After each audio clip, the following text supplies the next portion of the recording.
Pengejaran terhadap Dr. Randall Kaverti yang diduga melakukan malpraktek terhadap Alia Siska Nadia di klinik Chiropractic First Pondok Indah, Jakarta Selatan masih terus dilakukan. Pihak Polda Metro Jaya bahkan bekerjasama dengan Interpol guna mengungkap dugaan malpraktek ini.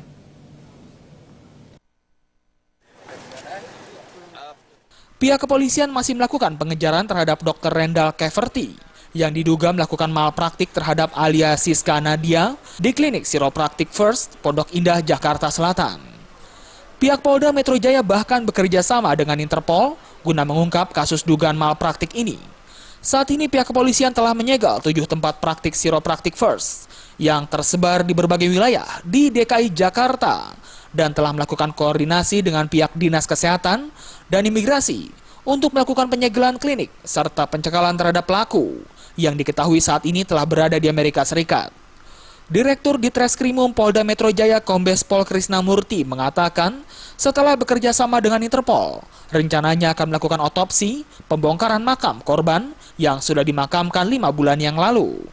Hal tersebut dilakukan untuk mengetahui penyebab kematian korban. Sudah koordinasi dengan Abase Polri di Washington DC.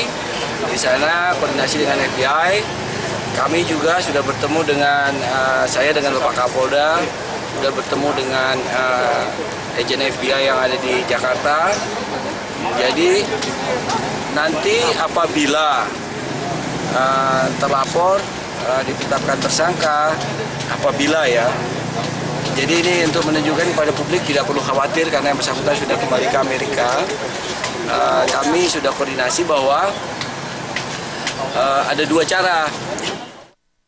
Pembongkaran makam sendiri akan dilakukan dalam waktu dekat ini karena Polda Metro Jaya masih mencari dokter forensik terbaik. Nantinya apabila terbukti adanya peristiwa malpraktik yang menyebabkan meninggalnya Alia Siska Nadia, Polda Metro Jaya akan mengirimkan bukti agar Dr. Randall dapat disidangkan di Amerika. Dari Jakarta, Zikri Amin melapor.